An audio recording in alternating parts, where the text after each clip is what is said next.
ಶ್ರೀ ಸದ್ಗುರು ಸಿದ್ಧಾರೂಢಾಯ ನಮಃ. ಗುರು ಬ್ರಹ್ಮ ಗುರುರ್ವಿಷ್ಣು ಗುರುರ್ದೇವೋ ಮಹೇಶ್ವರ ಗುರು ಸಾಕ್ಷಾತ್ ಪರಬ್ರಹ್ಮ ತಸ್ಮೈ ಶ್ರೀ ಗುರುವೇ ನಮಃ. ಓಂ ತತ್ಪುರುಷಾಯ ವಿದ್ಮಹೆ ವೀರಭದ್ರಾಯ ಧೀಮಹಿ ತನ್ನೋ ದೇವ ಪ್ರಚೋದಯಾತ್. ಸದ್ಗುರು ಸಿದ್ಧಾರೂಢ ಚರಿತ್ರೆಯೊಳಗ ಅವರ ಒಂದು ಪವಾಡದ ಲೀಲೆ ಹೇಗಿರ್ತದೆ ಅಂತಕ್ಕಂಥದ್ದನ್ನು ನಾವು ನೀವೆಲ್ಲ ಕೇಳ್ತಾ ಬರ್ತಾಯಿದ್ದೀವಿ. ಹಂಗೆ ಜ್ಞಾನ ಅಂತಕ್ಕಂಥದ್ದು ಶ್ರವಣ ಮನನ ನಿಧಿ ಧ್ಯಾಸಾನಾದಿಗಳಿಂದ ಪೂರ್ಣ ಜ್ಞಾನ ಅಂತಕ್ಕಂಥದ್ದು ಪ್ರಾಪ್ತಕ್ಕೈತಿ. ಹಂಗೆ ಶ್ರೀ ಸಿದ್ಧಾಶ್ರಮದೊಳಗೆ ಸ್ತ್ರೀ ಪುರುಷ ಭಕ್ತ ಜನ ಎಲ್ಲ ನಿತ್ಯದೊಳಗೂ ಭೋಜನ ಪದಾರ್ಥಗಳನ್ನು ತಕ್ಕೊಂಡು ಬರ್ತಿದ್ರು. ಅವ್ರು ತಂದಂಥ ಒಂದು ಭಕ್ಷ್ಯ ಭೋಜ್ಯವನ್ನು ಮೊದಲು ಸದ್ಗುರು ಸಿದ್ಧಾರೂಢರಿಗೆ ಅರ್ಪಿಸಿ ನಂತರ ಉಳಿದಂಥ ಆ ಒಂದು ಭೋಜನವನ್ನು ಎಲ್ಲರೂ ಕೂಡಿ ಇದು ಸದ್ಗುರುವಿನ ಮಹಾಪ್ರಸಾದ ಅಂತೇಳಿ ತಿಳ್ಕೊಂಡು ಪ್ರಸಾದವನ್ನು ತಗೊಂಡು ಎಲ್ಲರೂ ಕೂಡಿ ಒಂದು ದಿವಸ ತಮ್ಮೆಲ್ಲರ ಭಕ್ತರ ಊಟ ಆದ ನಂತರ ಸದ್ಗುರುಗಳ ಮುಂದೆ ಕುಳಿತ ಭಜನೆಯನ್ನು ಮಾಡಲಿಕ್ಕೆ ಪ್ರಾರಂಭ ಮಾಡ್ತಾರೆ. ಕೆಲವು ಹೊತ್ತಿನ ಮೇಲೆ ಸದ್ಗುರು ಸಿದ್ಧಾರೂಢರು ವಿಶ್ರಾಂತಿ ಸಲುವಾಗಿ ತಮ್ಮ ಸ್ಥಾನಕ್ಕೆ ಹೊಕ್ಕಾರ. ಆವಾಗ ಜನ ಎಲ್ಲ ಕೆರೆ ದಂಡೆ ಮ್ಯಾಗ ಇರ್ತಕ್ಕಂಥ ಗಿಡಗಳ ನೆರಳಿಗೆ ಹೋಗಿ ಕುಂಡಿರ್ತಾರೆ. ಅವರು ಕೂಡ ಬಂದಂಥ ಕೆಲವು ಚಿಕ್ಕ ಹುಡುಗರು ಆಡ್ತಾ ಆಡ್ತಾ ಆ ಕೆರೆಯ ಹತ್ತಿರ ಅತ್ತಿತ್ತ ಓಡಾಡ್ತಾರೆ, ಆಟಗಳನ್ನು ಆಡ್ತಿರ್ತಾರೆ. ಆ ಸಮಯದೊಳಗೆ ಅಲ್ಲಿ ಒಂದು ಘಟಸರ್ಪವನ್ನು ಅವರು ನೋಡ್ತಾರೆ. ಅದು ಸುಮಾರು 4 ಮೊಳ ಉದ್ದಿತ್ತು, ಬಿಸಿಲಿನೊಳಗೆ ಅದು ಬಿದ್ದುಕೊಂಡಿತ್ತು.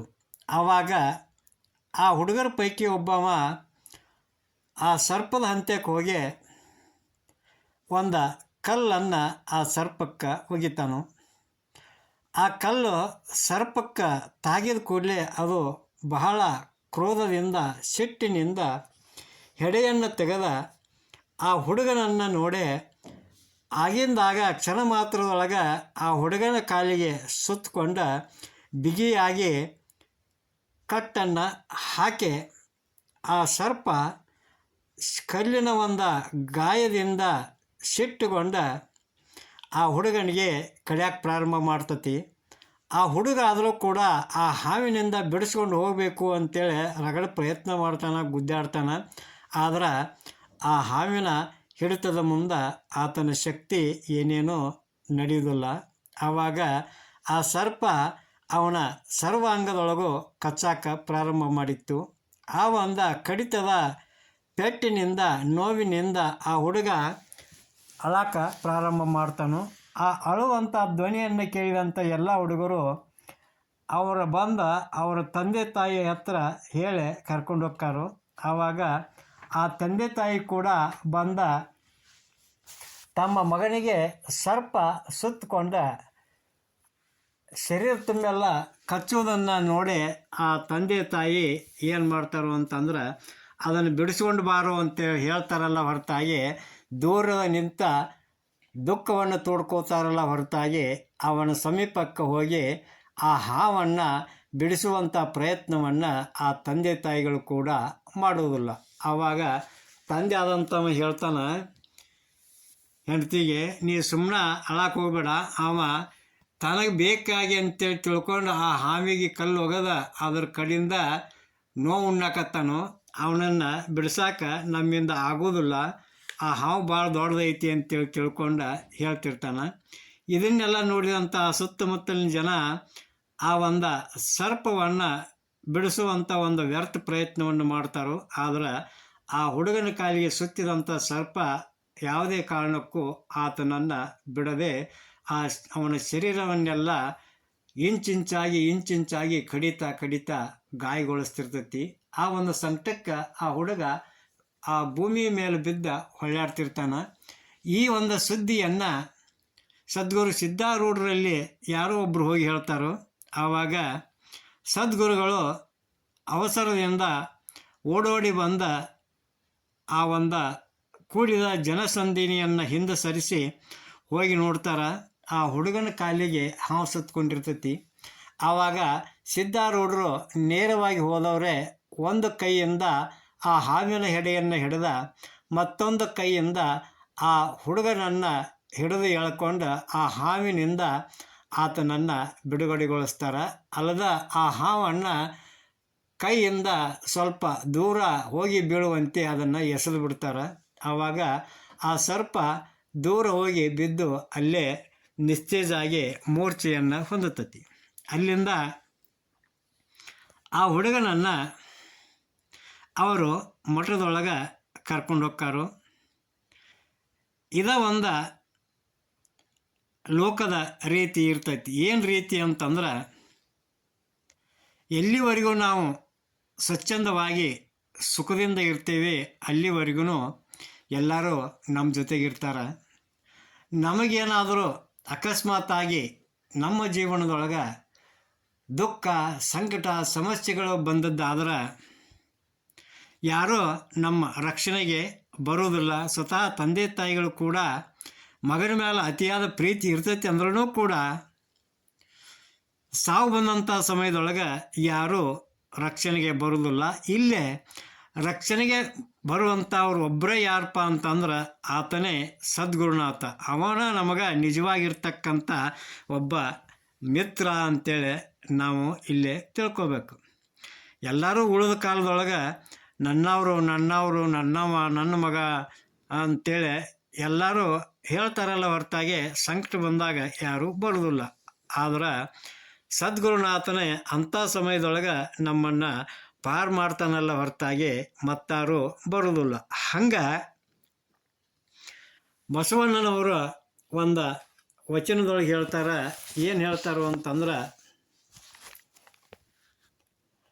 ಜ್ಞಾನದ ಬಲದಿಂದ ಅಜ್ಞಾನದ ಕೇಡ ನೋಡಯ್ಯ, ಜ್ಯೋತಿಯ ಬಲದಿಂದ ತಮಂದದ ಕೇಡ ನೋಡಯ್ಯ, ಸತ್ಯದ ಬಲದಿಂದ ಅಸತ್ಯದ ಕೇಡ ನೋಡಯ್ಯ, ಪರುಷದ ಬಲದಿಂದ ಅವಲೋಹದ ಕೇಡ ನೋಡಯ್ಯ, ಕೂಡಲ ಸಂಗನ ಶರಣರ ಅನುಭಾವದಿಂದ ಎನ್ನ ಮನದ ಕೇಡ ನೋಡಯ್ಯ ಅಂತ ಹೇಳ್ತಾರೆ.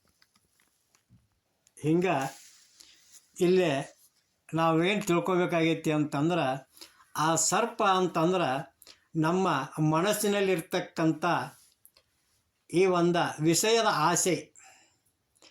ಈ ವಿಷಯದ ಆಸೆನ ಏನೈತಿ ಅಂತಂದ್ರೆ ಇಲ್ಲೇ ವಿಷ, ಅದೇ ಸರ್ಪದ ವಿಷ ನಮ್ಮನ್ನು ಸರ್ಪ ರೂಪದಿಂದ, ವಿಷಯ ರೂಪದಿಂದ ನಮಗೆ ಸಂಸಾರದೊಳಗೆ ಕಾಡ್ತಿರ್ತೈತಿ. ಅದಕ್ಕೆ ಈ ಒಂದು ಸಂಸಾರದ ವ್ಯಸನವನ್ನು ಬಿಡಿಸಿಕೊಂಡ ನಾವು ಮುಕ್ತಿಯ ಕಡೆಗೆ ಪಾದಾರ್ಪಣೆಯನ್ನು ಮಾಡಬೇಕಾದ್ರೆ ನಮಗೆ ಸದ್ಗುರುವಿನ ಒಂದು ಅವಶ್ಯಕತೆ ಬಹಳ ಇರ್ತೈತಿ. ಅಂಥ ಒಂದು ಸದ್ಗುರು ಸಿದ್ಧಾರೂಢರು ಏನು ಮಾಡ್ತಾರೋ ಅಂತಂದ್ರೆ, ಆ ಹುಡುಗನನ್ನು ಮಠದೊಳಗೆ ಕರೆದುಕೊಂಡು ಹೋಗಿ ಆತನ ಶರೀರಕ್ಕೆಲ್ಲ ವಿಭೂತಿ ಹಚ್ಚಿ ಕಚ್ಚಿದಂಥ ಜಾಗಕ್ಕೆಲ್ಲ ತಮ್ಮ ಒಂದು ಅಮೃತ ಹಸ್ತವನ್ನು ಎಳೆದ, ಇನ್ನು ಮಗನೇ ನಿನಗೆ ಸರ್ಪದ ಒಂದು ಕಾಟ ತಪ್ಪಿ ಹೋತು, ಇನ್ನು ಮ್ಯಾಗ ನೀನು ಸ್ವಸ್ಥವಾಗಿರು, ಆರೋಗ್ಯದಿಂದಿರು ಅಂತೇಳಿ ಅವನಿಗೆ ಆಶೀರ್ವಾದವನ್ನು ಕೊಡ್ತಾರೋ. ಹಂಗೆ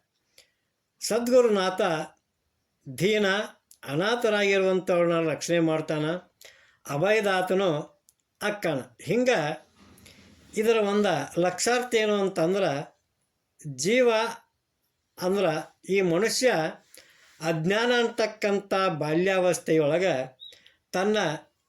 ತನಗೆ ಹಿತ ಯಾವುದು, ಅಹಿತ ಯಾವುದು, ಒಳ್ಳೆಯದ್ಯಾವುದು, ಕೆಟ್ಟದ್ಯಾವುದು ಅಂತೇಳಿ ವಿಚಾರ ಮಾಡ್ದನ ಈ ಒಂದು ವಿಷಯದೊಳಗೆ ಕೈ ಹಾಕ್ತಾನೋ.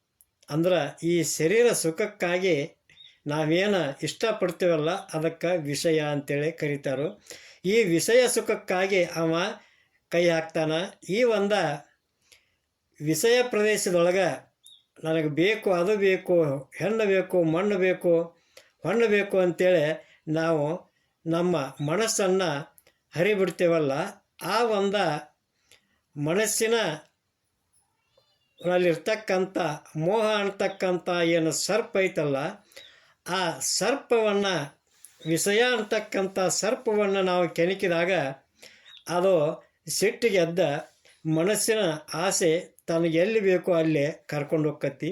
ಆವಾಗ ಆ ಮನಸ್ಸಿನ ಬೆನ್ನು ನಾವು ಹತ್ತಿದ್ದೀವಿ ಅಂತಂದ್ರೆ ಅಜ್ಞಾನದಿಂದ ಕೂಡಿರ್ತಕ್ಕಂಥ ನಮ್ಮನ್ನು ಆ ಹಾವು ಅಂತಕ್ಕಂಥದ್ದು ಸುತ್ತಿ ಆ ಒಂದು ನಮ್ಮ ಸರ್ವಾಂಗಕ್ಕೂ ಗಾಯವನ್ನು ಉಂಟು ಮಾಡುವಂಥ ಒಂದು ಕ್ರಿಯೆ ಈ ವ್ಯಾಮೋಹ ಅಂತಕ್ಕಂಥ ಒಂದು ಹಾವಿನಿಂದ ನಾವು ಸುತ್ತಲ್ಪಟ್ಟ ನಮ್ಮ ಸಂಸಾರದೊಳಗೆ ಚಡಪಡಿಸ್ತಾ ಹೋಕ್ಕೇವಿ. ಆವಾಗ ಈ ಒಂದು ಸಂಸಾರದ ವಿಷಯದ ಜಂಜಾಟವನ್ನು ತಾಳಲಾರದ ಇದರಿಂದ ನಾವು ಬಿಡುಗಡೆಯನ್ನು ಹೊಂದಬೇಕು.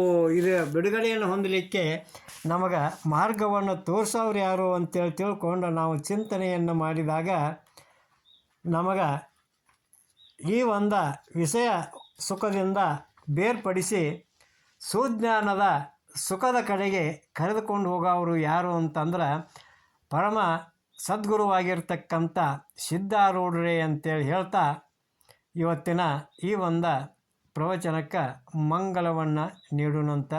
ಜೈ ಮಂಗಲಂ, ಜೈ ನಮಃ ಪಾರ್ವತೀಪತಿ ಶಿವ ಹರ ಹರ ಮಹಾದೇವ. ಶ್ರೀ ಸದ್ಗುರು ಸಿದ್ಧಾರೂಢಾಯ ನಮಃ. ಶ್ರೀ ಮನ್ಯಜೀವನ ಶಿವಯೋಗಿ ಮಹಾರಾಜ್ ಕಿ ಜೈ. ಶ್ರೀ ಮಡಿವಾಳ ಶಿವಯೋಗಿ ಮಹಾರಾಜ್ ಕಿ ಜೈ.